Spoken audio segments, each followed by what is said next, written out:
किसान साथियों, तो अभी जो आप गेहूं वैरायटी देख रहे हो ये है HI 1634।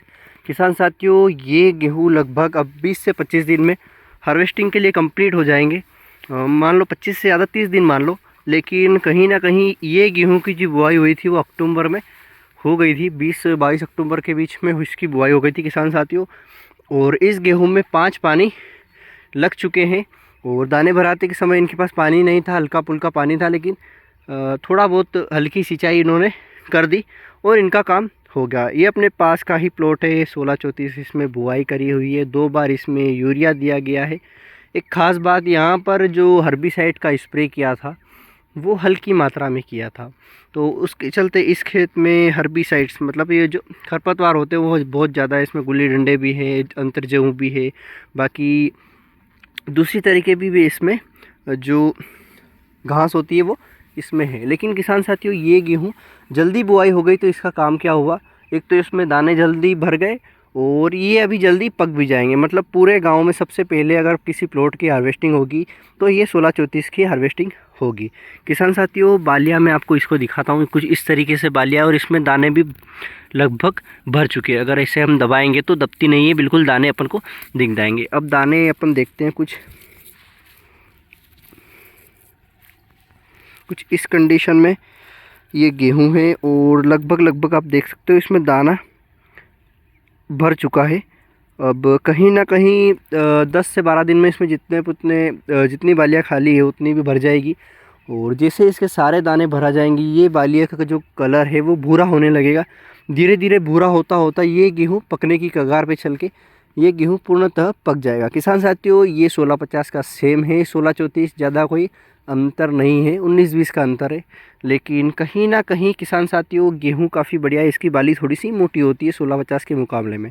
1650 की जो उम्बी होती है वो लंबी होती है, 1634 की जो बालियाँ होती है वो या उम्बी होती है वो थोड़ी इसकी मोटी होती है, उसकी पतली होती है। बस इतना ही डिफरेंस है, ज़्यादा कोई डिफरेंस नहीं है किसान साथियों। दोनों ही गेहूँ 120 से 125 दिन में हार्वेस्टिंग होता है। और कहीं ना कहीं कोई वैरायटी आप पे भी प्रीफर करती है कि आपने उसको कब लगा रखा है और कौन सी मिट्टी में लगा रखा है। अगर काली मिट्टी में लगाते हैं तो गेहूँ हमेशा थोड़ा सा खिंच के पकता है। मान लो 120 दिन का गेहूँ तो 125 दिन आराम से लेगा, 5 या 7 दिन आगे ले लेता है। लेकिन अगर कोई गेहूँ आपका ये जो भुरभुरी मिट्टी होती है, मोरम वाली मिट्टी होती है, हल्की मिट्टी होती है, वहाँ पर अगर आपने बुआई कर रखी है तो ये गेहूँ 120 दिन में पक रहा है वो 110 दिन में ही कंप्लीट हो जाएगा। किसान साथियों, कई भाइयों का पूछना था कि गेहूँ में आखिरी पानी कब दे, तो कहीं ना कहीं जब दाने 50% भर जाए और 50% बाकी हो तो वहाँ पर आप सिंचाई कर दें। अगर दाने पूर्ण रूप से भर चुके हैं, गेहूँ भूरे होने लगे हैं, तो आप सिंचाई ना करें। अब इसमें आपके 2 नुकसान हैं। एक तो गेहूँ आड़े गिरने की समस्या आपको देखने को मिलेगी, क्योंकि बालियों पे जमन आ चुका है और ये वजन पे जैसे ही इसमें पानी नीचे चलता है जड़ों में, तो इसका जो पौधा है वो हवा के मारे हिलता डुलता है और कमज़ोर हो जाता है और कहीं ना कहीं आड़े गिरने की समस्या देखने को मिलती है। एक समस्या ये। दूसरी ये, मान लो आपके दाने पूर्ण रूप से भर चुके हैं और कहीं ना कहीं दाने सूखने भी लगे हैं और आपने सिंचाई कर दी, तो उनका जो कलर है वो डाउन हो जाएगा।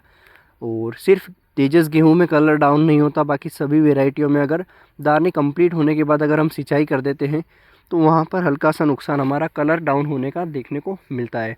बाकी किसान साथियों, अगर आपके गेहूं कंप्लीट हो चुके हैं और पक चुके हैं तो हार्वेस्टिंग करने की जल्दी बिल्कुल भी ना करें, क्योंकि आपके गेहूं को सूखने दें और फिर हार्वेस्टिंग करें। किसान साथियों, अभी किसी तरह की कोई भी गेहूँ में दिक्कत देखने को नहीं मिल रही है। और अब ये गेहूँ लगभग कंप्लीट हो चुका है, इसमें आप सिंचाई भी नहीं कर सकते और सिंचाई करना ज़रूरी भी नहीं है, क्योंकि यहाँ पर 80-85% बालियों में दाने भर चुके हैं, हल्के फुल्के बाकी होंगे, तो बाकी कोई समस्या नहीं है। पूरा प्लॉट ही कंप्लीट है, बस खरपतवार इसमें ज़्यादा है। 1634 वैरायटी है। अपने 1650 में अपना लास्ट पानी अभी चल रहा है, ये वाली सिंचाई और आखिरी है अपनी, फिर उसके बाद अपने पास पानी बिल्कुल भी नहीं रहेगा। 3 बोरवेल का पानी अपन जुटा के 1 बोरवेल से सिंचाई अपनी हो रही है। बाकी किसान साथियों, तेजस गेहूं में आप इल्ली अगर आपको दिखे तो स्प्रे ज़रूर करें। बाकी तेज़ हवा में अगर तेज़ हवाएं चलती है तो सिंचाई आपको बिल्कुल भी नहीं करना है। अगर तेज़ हवाई में आपने सिंचाई करी तो आपको नुकसान देखने को मिल सकता है।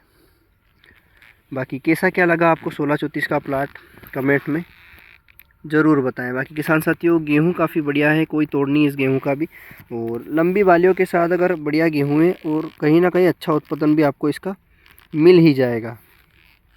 कुछ इस तरीके से इसकी बालियाँ आपको देखने को मिलेगी।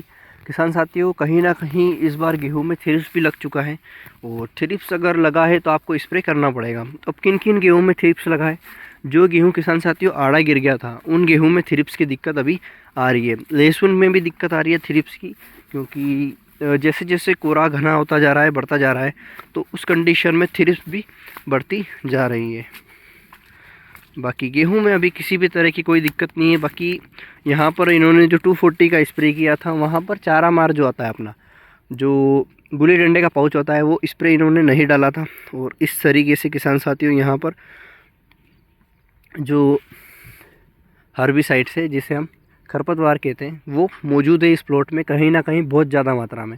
अब इनका नुकसान क्या होगा, इस बार अगर खरपतवार बहुत सारे हो गए तो सोयाबीन की जब बुआई होगी या किसी भी फसल की बुआई होगी तो वहाँ पर भी इनको खरपतवार देखने को मिलेगा। अगली फसल फिर आएगी तो फिर वहाँ पर खरपतवार देखने को मिलेगा।